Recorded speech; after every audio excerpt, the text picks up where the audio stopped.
Hello, revolutionaries, and welcome back to chapter 5 and part 2 of what was our chapter name?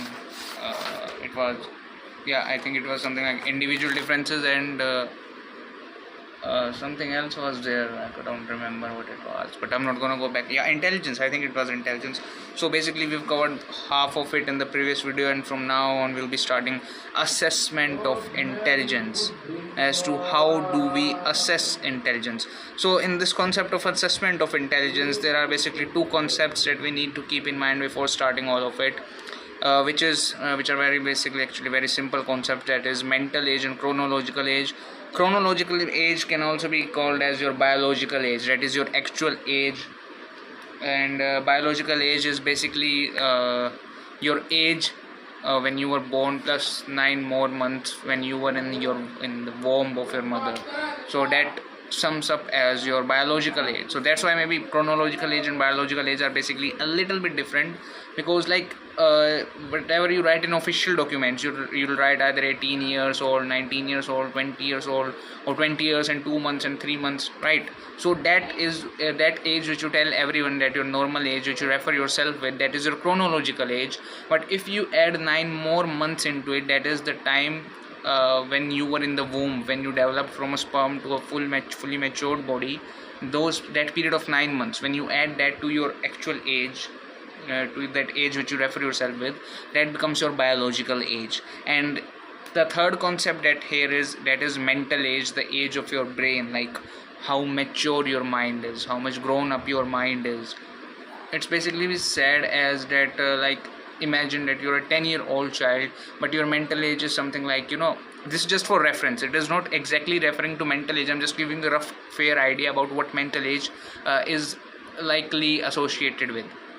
So imagine you're a 10-year-old kid, but you have the maturity of like a 20-year-old person or 25-year-old man. All right, you are really calm, you understand things, you take a broader perspective on things, you don't rush into things. Okay, so suppose that your mental age is actually 25 years old.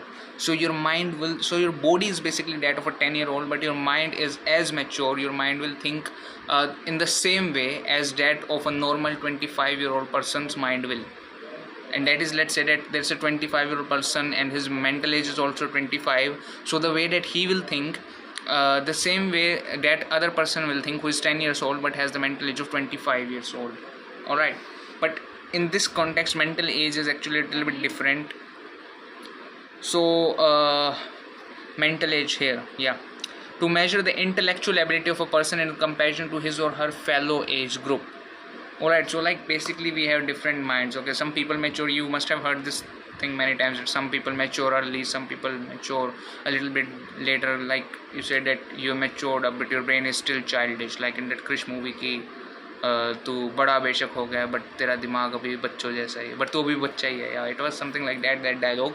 So yeah, that's the thing, that some people also have this disease or this this kind of thing, that they actually grow up, they're physically and obviously chronologically they grow up, but they still remain very childish. Their brain hasn't still matured even to even to a basic level. So that's a disease, that's a different thing. But in most cases where there is a healthy person, completely healthy person, it can be that his mental age may be below his chronological or age, or it can be above his chronological age. Okay, it's very rare that the chronological age and mental age will be exactly same. So now how do you measure this mental age? I literally have no idea. You might find some fake tests online with which you can then amuse yourselves. So let's start with this concept now, this assessment of intelligence. Now we're not talking about mental age. Okay, we're not talking about chronological age. What we're talking about is the assessment of intelligence, and these two things are only related to assessment of intelligence. That's why we talked about them a little bit first. So William Stern came with the concept called intelligent quotient. So this IQ thing, its full form is intelligent quotient.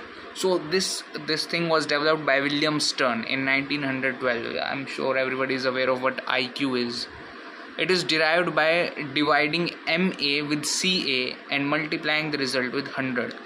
So for convenience sake, imagine that your mental age is 15 and your CA is let's say chronological age is 10. So 15 by 10, that would be 1.5. 1.5 into 100 is equal to, wait, 1.5 into 100 is equal to 150. So your IQ would come out to be 150. That is an amazing IQ, like that's a genius type IQ, you can say. Alright, so this is how IQ was derived previously, and obviously there are lots and lots of, there must be different types of tests to assess your mental age. So your mental age is basically, you are like, it tests your intelligence in every kind of way they possibly can, and then they divide them by what your physical age is, how much your brain has grown up physically, like how much the physical part of your brain has grown up, and how much the inner working, like brain and mind are basically two different concepts, right? Brain is the physical form, the physical part, but mind is something deep inside. It's really a complex phenomena, very hard to explain and very difficult to understand as well. So we won't go into complexities, just overview of it. And what I'm telling you, that brain is actually the thing that works inside, and mind is actually the thing that works inside, and brain is its physical structure. Okay, so they'll check that how much your physical structure, that is your brain, has developed, and in accordance to that how much your mind has developed. Mind is the actual mechanism inside your brain, how much that has developed. All right, so in some people, the brain, obviously it develops at the same pace for everyone, unless it's a special case, of course. But in almost all the cases, since it's body development takes place at the same pace for everyone. So the physical structure of that is the brain will develop at the same pace, but the development of mind is different for everyone. Alright, so that is what they check, that how much your mind has developed in accordance to your brain. Okay, so this is what basically your IQ is. So the higher, the more your mind has developed in accordance to your brain, the more your IQ would be. Simple as that, right? So if MA equals CA, like I said, that if your mental age and chronological age are same, then your IQ would be 100. Then your IQ would come out to be 100. I mean, that's obvious, right? So imagine that your CA, that is your actual age, is 10, and your mental age is also 10. So 10 by 10 is equal to 1 by 1 into 100 is equal to 100. So you basically, you can say that the base level IQ is 100.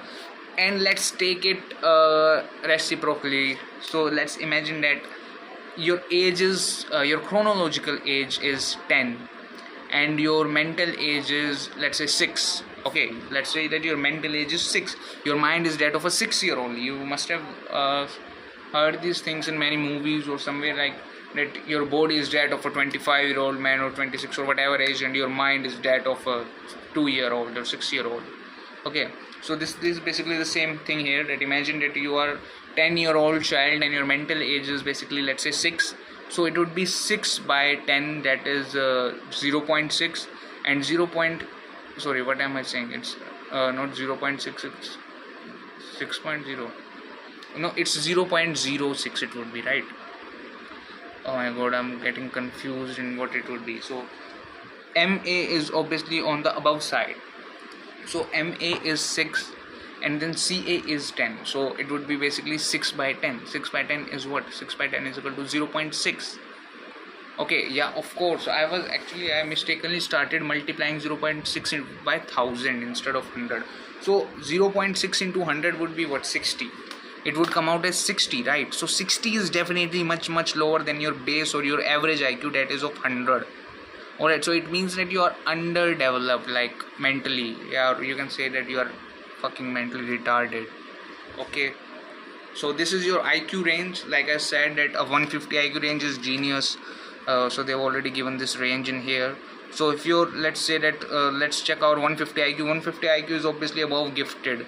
I believe that Einstein's IQ was 160, if I'm not wrong, and this, in the second case, the IQ came out to be 60. Okay, so 60 is here, 55 to 60, mild mental retardation. Okay, so you are, what I said, like, you're fucking retarded.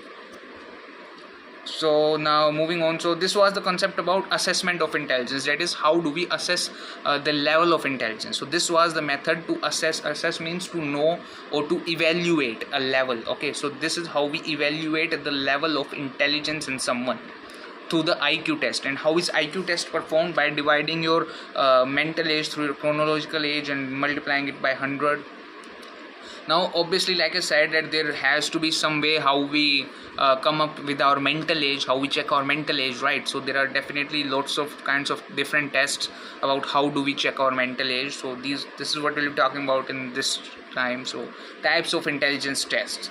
Intelligence test has been classified based on a number of criteria, such as based on the number of participants who can attempt the test, based on items. So they're basically saying that, just giving you a brief overview about what intelligence tests are. So now there are, if I give you a brief overview, there are there are basically two main categories of these tests. That is the individual test and the group intelligence test. Okay, so just like the name suggests, pretty much basic stuff. That individual test is for single person, one at a time. Group test can be done on a whole group or bunch of people. I mean, it's not like they have written some other language. It's basically pretty simple stuff, straightforward. So individual test, first we'll be studying about some individual tests. An individual test is one that can be administered to one individual at a time, of course. Moving on, Stanford Binet Scale of Intelligence. So one of the individual intelligence tests is the Stanford Binet Scale of Intelligence. As you already know, this was the first intelligence. So this was coincidentally the first intelligence test as well, which was developed by Binet and Simon, and I recommend that you remember their names, like which intelligence test was devised by which person. Alright, so I'm not gonna ask you to remember all the different definitions that we have of one single concept and who gave those definitions, but if there's like a particular thing or a particular test, then I recommend that you do remember their names. And of course, I would also be giving my exam of general psychology this time, so I have to do the same. Later, this test was revised and adapted by an American psychologist. Now, if you can remember the name of these persons who revised these tests, that's a great big thumbs up. If you can't, no problems. After validating it on the American population, he renamed the original scale as Stanford Binet Scale. Now, you basically know this stuff. Even if you don't remember their names, if you do remember the name of who invented the test, that is pretty much very well, and I recommend that you do. So let's imagine it that way, that you remember the name of the person who developed the test. So you basically, when they ask you about this particular test, you basically start with that this person developed the test, and then you obviously remember a little bit about the story, that first this test was developed by this person, but then some other person revised the test and named it Stanford Binet Scale, which is the current name of the test. So you just write it exactly like this in the paper, but later some person or some other psychologist revised the test and renamed it as the Stanford Binet Scale. Okay, so it has given you a few more lines to write. Alright, it's basically just a story which you remembered, because it's in a story mode, and it gave you a few more lines to write up in the paper. So it's all well, right? So currently, we have the fifth version of the test, which was introduced in 2003.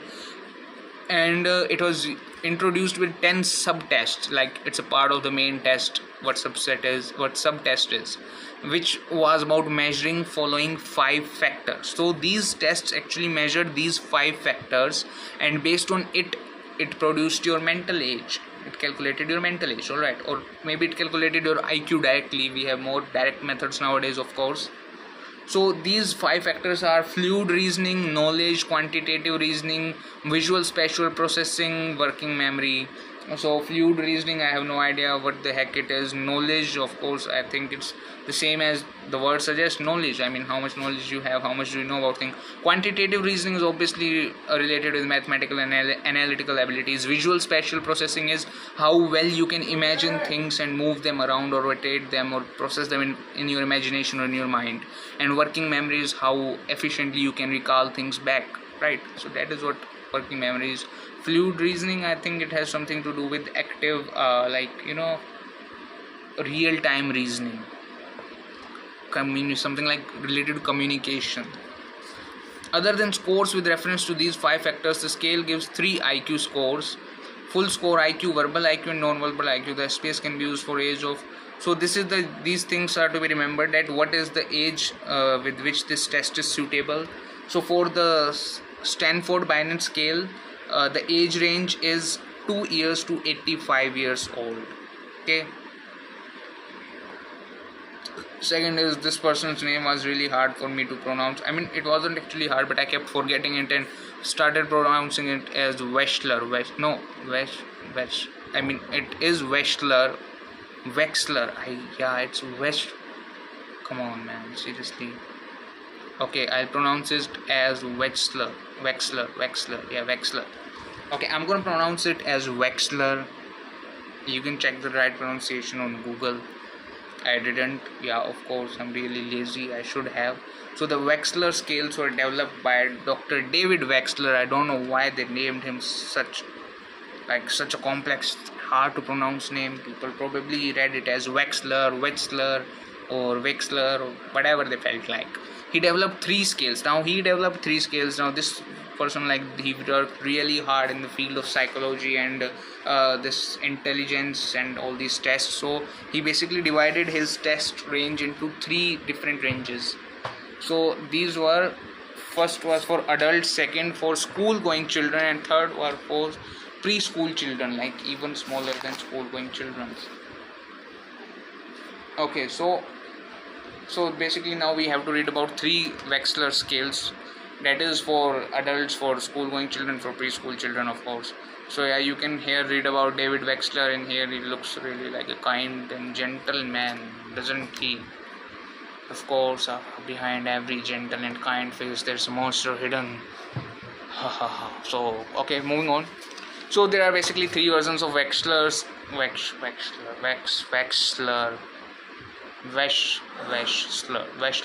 Okay, I'll read it. Wexlers.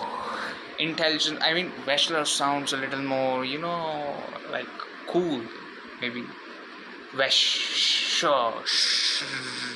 So Wexler's intelligence scale. So first is WPPSI. It isn't a code, like it is a code, but it's not like a secret agency code. It's just like an abbreviated form of Wexler preschool and primary scale of intelligence. Like I said, it will be divided into three different scales. So this is our first scale, preschool and primary scale. This scale can be conducted on children from 2 years and 6 months. I don't know how he came about that particular age of 6 months added to 7 years and 7 months. It was introduced in 1967. Remember the date, remember the age range. And originally designed for children between 4 years and 6.5 years old. You don't need to remember this thing. It consists of 14 subtests measuring 3 indexes. Okay, you should remember this. I mean, this isn't really hard to remember point. Remember that it has 14 subtests which measure 3 indexes. If you don't remember what the names of the 3 indexes are, okay, no big deal, but if you can try to remember them, that's always for the better. So verbal, performance and full scale. Alright, so it basically has 14 subtests and it measures 3 indexes. Now I really hate these books of IGNOU, especially the psychology books. I mean, they always leave you at a dead end, never telling the full details and always like keeping you confused throughout the book. So basically they've just given you a brief overview of what these tests are about. How to perform them, no idea. What they actually do, no idea, but they've given you some superficial information about it. Currently it is in its 4th revision. Yeah, this is some important point which you need to remember. What is its current revision or current version of this test? Second is your WISC, that is Wexler Intelligence Scale for Children. Okay, so previously they were preschool children. They were children as well. These are children as well, but they were preschool children. Now these are a little bit grown-up children. Obviously older than 7. No, not 7. What the heck? I mean, the previous test was till 7 years and 7 months. So this test should definitely start from after 7 years and 7 months, right? But it doesn't. It actually starts from 6 years to 16 years old. And this test was developed from the Wexler Intelligence Scale. I don't know what the heck that is, and was first introduced in 1949. Now this you need to remember. This test is often used in schools and other educational setups. This is a great point that you should try to remember, which will again increase your land and isn't that hard to keep in mind. This test, educational setups, I mean, they've written it as STUOPs. They've written educational setup as educational STUOPs, with the aim to identify gifted children like me, of course, just bragging, as well as children with learning difficulties. So obviously most of the children nowadays have learning difficulties, which is not surprising considering our educational curriculum and the way the books are written and the way everyone treats books and education nowadays. It's no wonder everyone has learning difficulties. right? And that is why I'm here to rectify your learning difficulties, rectify your mistakes and mistakes of the system, in fact, and to help you overcome your learning difficulties. The most recent version of this text is the fifth version, released in 2014. Now, quickly summing it up, moving on to the third scale.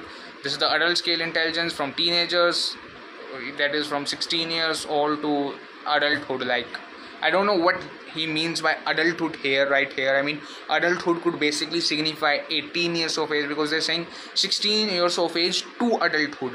So adulthood, basically, I don't know if he means the starting age of adulthood or the end age of adulthood, because adulthood basically never ends. I mean, as long as a person is alive, he will stay in the adulthood domain, right? So this is basically really confusing. I'm taking it as that from 16 years onward, anyone can have this test. Okay, the current version is, of course, the fourth version, launched in 2008. So this sums up our individual, I mean, this doesn't sum up, but this finishes up our individual test. And now we'll be moving on to the group tests. A group test, like as the name suggests, of course, it's plain and simple and straightforward. That, as the name says, it's done on a group. You can say a bunch of people, a bunch of kindly people who decide to stick together for some time and go through a really boring test. I don't know where you find them unless you have to actually pay them to do the test.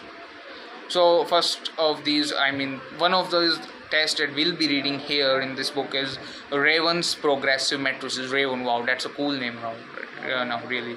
So Raven's Progressive Matrices, that is, was developed by John C. Raven in 1938.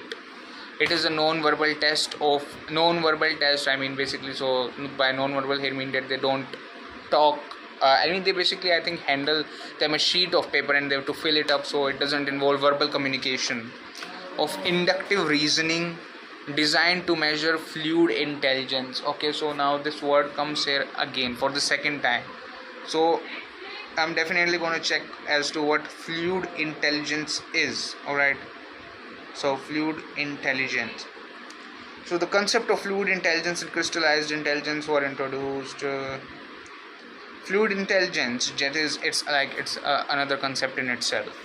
So it is defined as, according to Google, as the reasoning ability to generate, transform and manipulate different types of novel transformation in real time. Yeah, just like I said, real time, like working or using your brain in real time. That is what fluid reasoning is about. Just a second, my parents are disturbing me non-stop.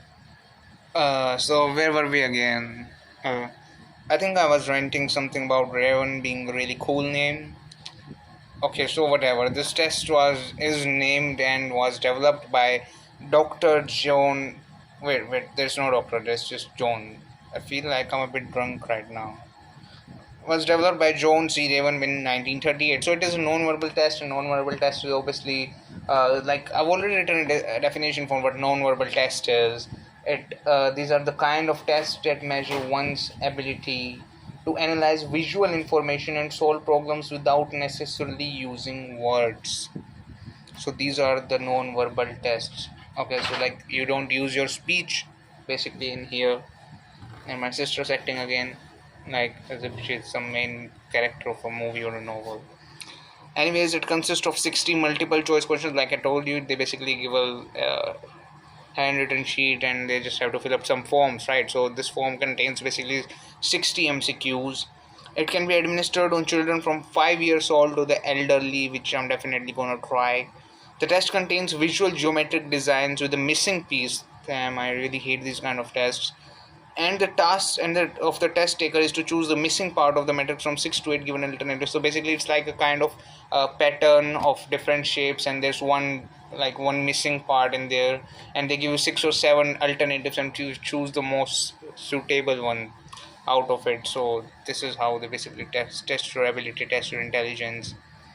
The test contains, Raven constructed 3 different forms of this test, which was standard progressive matrices, colored progressive matrices, and advanced progressive matrices. I mean, I really think they should have explained a little bit about what the difference between these 3 were, but again they just kept us hanging at the end. They never remember to tie their loose ends now, do they? Okay, so moving on. I mean, they've added so much of unnecessary and important shit into it, but they wouldn't add the important, the really like exciting parts. It's like they're trying to make this shit boring as hell on purpose. Okay, so next comes our verbal and non-verbal test. Basically, the previous ones were also part of verbal and non-verbal tests, but this time we'll be specifically reading about verbal and non-verbal tests. So, what are verbal tests? A brief overview of verbal tests are: verbal intelligence is the ability to use and solve problems using language-based reasoning, and therefore verbal tests are those which require the use of language for successful performance in it. Okay, I think I've taken this from the book because that's not how I write things. So verbal intelligence is the ability to use and solve problems using language based reasoning, of course. So basically using your speech, your like speaking, basically speaking to while solving problems. No use of, so basically what they're saying is that you can't use pen and paper. You just have to like do everything within your brain and then speak the results. Verbal tests are those which require the use of language for successful performance in it. Verbal intelligence is the ability to comprehend and solve language-based problems. So this is all basically related to fucking language. I have no idea what this is about because they have like not given any realistic idea of what verbal tests really are and how they require the use of language. Just keep saying it requires language based, but they have given no realistic idea or feel of like how language, in what way language is used in these tests. And like I said, these books are like they're written by some non-professional people.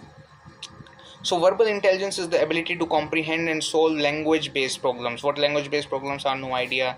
Initially, approximately all intelligence tests were based on language only, but later it was realized that such tests are of no use for people who were illiterate, of course, young children who haven't acquired the language abilities fully, and people with speech difficulties. So I surmised that there might be tests like Mary went up the dash, then it should be hill, of course, like choose the most appropriate word, or like they must be related to grammar tests, grammatical mistakes and errors and all that.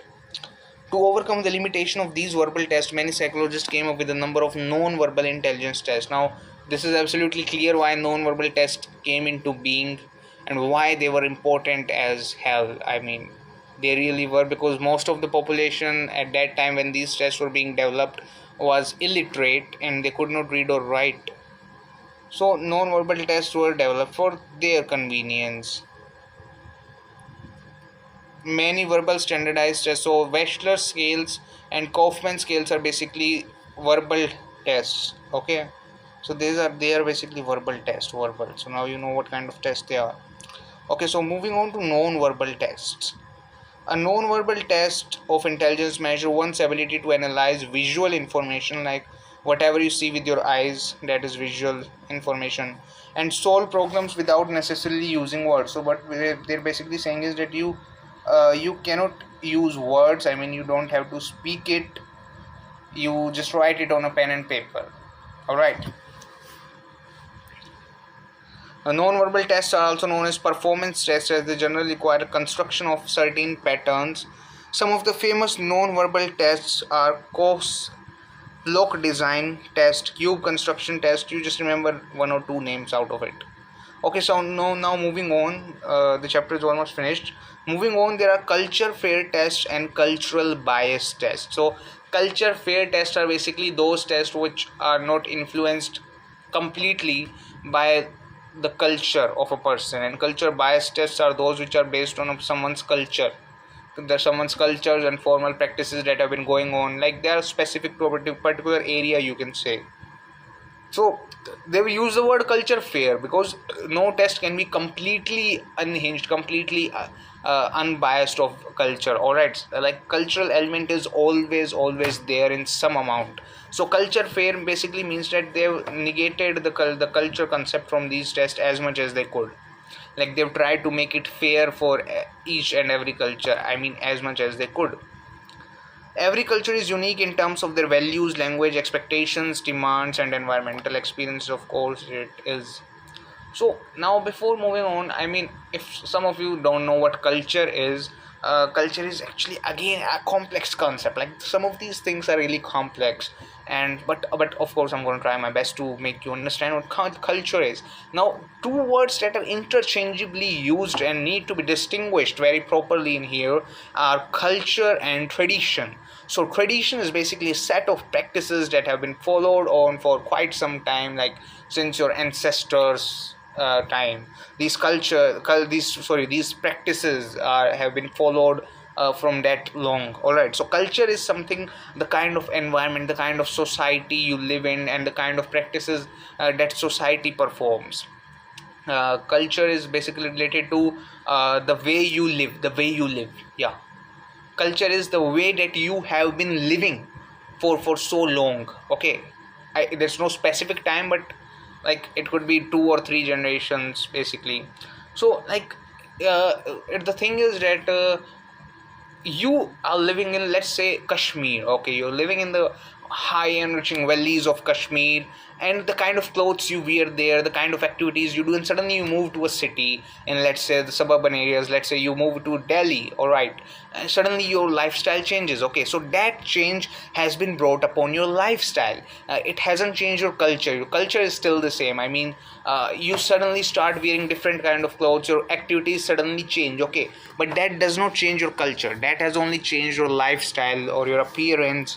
All right, it hasn't changed your culture, because culture is an established form, basically, you can say. When you've lived in that area of Delhi for 2 or 3 centuries, I mean, for your children and then your children's children, like your grandchildren and your great grandchildren, at at their time, if all of these generations have been living in the same area and practicing that same kind of new changed lifestyle, then it becomes a culture. That it is our culture to wear these western clothes and to go out on jobs. All right, so culture is basically mostly related to the area or environment you're living in.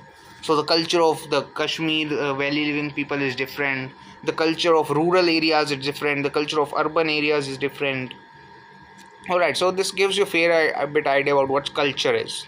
A child reared in America will be very different in many respects to the child brought up in Indian suburban area. Of course, like the culture in America is really, really, I mean, personally, I believe it's disgusting. There's no other word for it. It's completely disgusting.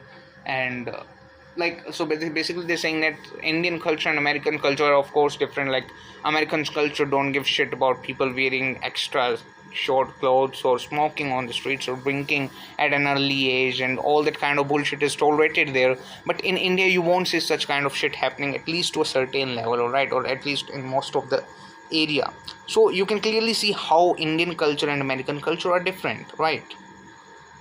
Okay, so due to this reason, in order to assess individual belonging to different cultures, psychologists came up with tests which are free from any cultural biases. So now imagine that we have to test both of these people, the person from India and the person from America. Now to remove the culture factor, like to remove the factor, the personality that is influenced by their culture, they came up with some kind of test, and these tests came to be known as culture fair test. That they are fair. uh, I mean, like there's no particular explanation for this word, so I just let it be. Okay, so some of the famous culture fair tests are the culture fair test. Its name as the culture fair test. Raven's progressive matrices, which we read about previously, and the next one that we'll be reading out is also culture fair test. That is draw a man test.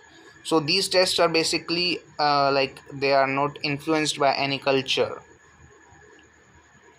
Okay.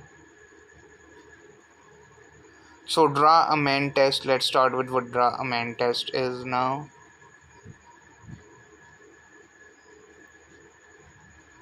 So the test was developed by Good Enough. Wow, what a name, Good Enough. Good Enough. The test was developed by Good Enough. Good Enough. Good Enough. I mean, he was good enough, I guess. Everybody said that you're good enough. Alright, you're good enough. Oh, that's a lame joke, to be honest. So initially it was developed by Good Enough, but Good Enough couldn't keep it good enough, so he had to give up his test.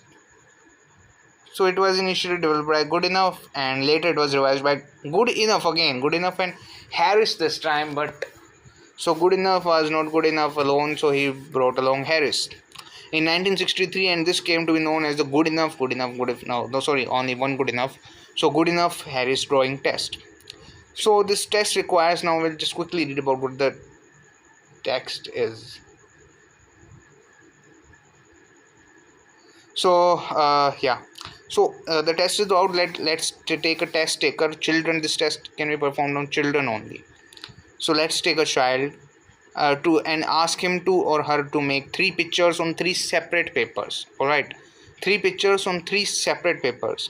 They are asked to draw a man, a woman, and themselves without giving any further instructions. Interestingly, instead of artistic skill, emphasis is given upon the child's ability to observe accurately and think conceptually. So, and the focus would be on how, the basic, the minute, the intricate details that the child observes, or the child if the child takes cares of all the details or he doesn't. That would be the emphasis, and not how good the artistic or how good the drawing skills are, but whether the child has in mind all the features that should be in a man, in a woman. All right, so it's like, if the child is drawing a woman, emphasis would be on whether the child has drawn the woman with some jewelry and where the jewelry is placed, or if the child has drawn her with long hairs or with the short hair same as man. So this would be the emphasis, and not how beautifully he has drawn him or her. Right, so this is a culture fair test. Okay, so this was basically your culture fair test. Now we'll be talking about culture bias test. As the name suggests, these tests are biased or influenced heavily by the culture of the person. Many psychologists have attempted to develop culture fair intelligence test by making it non-verbal in nature. However, it was realized that the impact of culture cannot be eliminated completely from these tests, even after making it non-verbal completely. Due to this reason, only the term culture fair is used in case of culture free tests. Alright, so they've actually made a fool out of us. They haven't even told us what culture bias tests are then. I mean, literally, seriously, they actually made a fool out of us, yeah. Alright, so moving on to emotional and social intelligence. Now, emotional intelligence, that is EQ, a really new and important concept. Alright, a really important and new concept as well. So what emotional intelligence is? Emotional intelligence, I mean, emotional quotient is also a term that has been developed from emotional intelligence. So the traditional intelligence test could measure only the cognitive aspect of one's mental ability. Alright, but many psychologists like Gardner proposed that there are many forms of non-cognitive intelligence that affect our behavior. So basically, psychologists up until a particular time, they believed that only the cognitive abilities, that is the mental abilities, define a person. But later they came to realize that there are abilities beyond the mental function or the mentality of a person. I mean, there are feelings, of course. I mean, there's just not the cognitive aspect, there's an emotional aspect as well. Basically, they're saying that people don't think only with their brain, they also think with their heart. All right, so this is basically what they're trying to say, that they also think with your heart, that you're an emotional fool. Yeah, that is also right. Okay, so yeah. He further noted that one's intelligence quotient or IQ cannot explain cognitive ability fully. So, wow, another little shock. They're saying that IQ is not a perfect measure of someone's cognitive ability, or basically someone's intelligence, or how well their mind functions and performs. Okay, so in the early 1990s, John Mayer and Peter Salovey introduced and defined one of the most important non-cognitive intelligence. Alright, non-cognitive intelligence. So they defined emotional intelligence. What emotional intelligence is? So they've given it a brief definition of what emotional intelligence is: the ability to perceive and express emotion. The ability to perceive and express emotion, that is like feel and express emotions, assimilate emotion in thought, like include emotions in your thoughts, like you can even think emotionally. Like obviously you guys think emotionally all the time, you have all those weird fantasies and all that, so that is a part of thinking emotionally. I mean, you obviously transmit emotions into those imagination, right? That, yeah, you, I guess you know what I'm talking about, all right? So yeah, that thing is a part of assimilating emotion in thought. Then comes your understand and reason with emotion. So you understand and you can reason with the emotion and regulate emotion in self and others. Obviously we'll look at them in detail in a little bit time. So okay, so now Mayer and Selvoy proposed an integrative model approach to EI, that is emotional intelligence. According to them, EI comprised one of the following four abilities. So they're saying that emotional intelligence is made up of one of the, no, where is it written? There's no one of the, this, like, it comprises of all the following four abilities.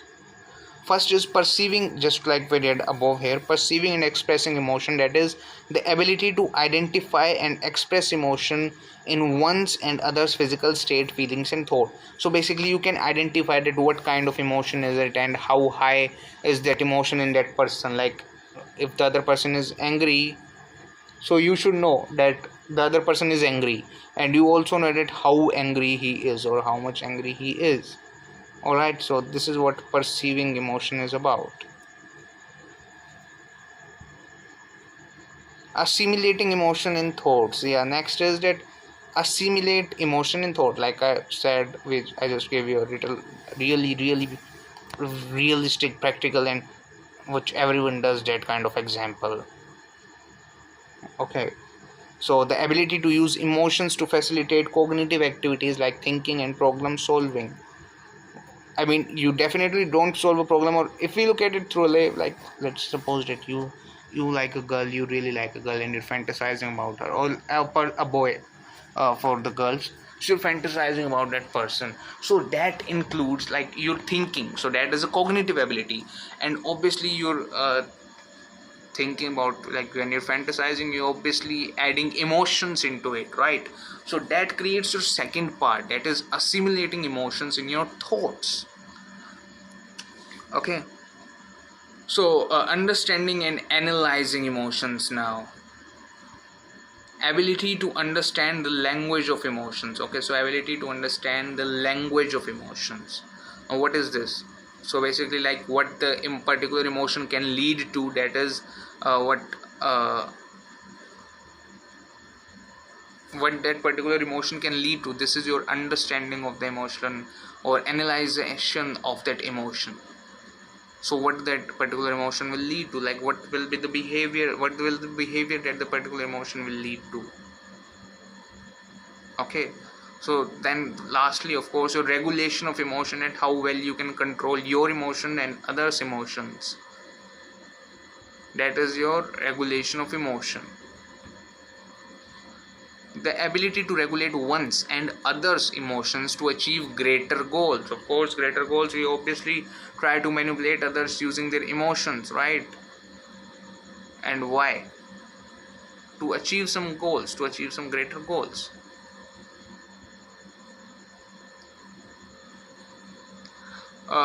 Whereas according to Goleman's model, Goleman is the one who originally wrote this book and made the emotional intelligence, this term, really famous. So according to him, EI, that is emotional intelligence, comprised of the following five abilities: knowing one's own emotions, managing emotions, motivating oneself, recognizing emotions in others, and handling relationships. So he basically simplified all of them. Okay, so next, the last part obviously, and then I'll be finished with it, is social intelligence. So the second type of this is again a non-cognitive ability or non-cognitive intelligence, ability. So this is non-cognitive intelligence.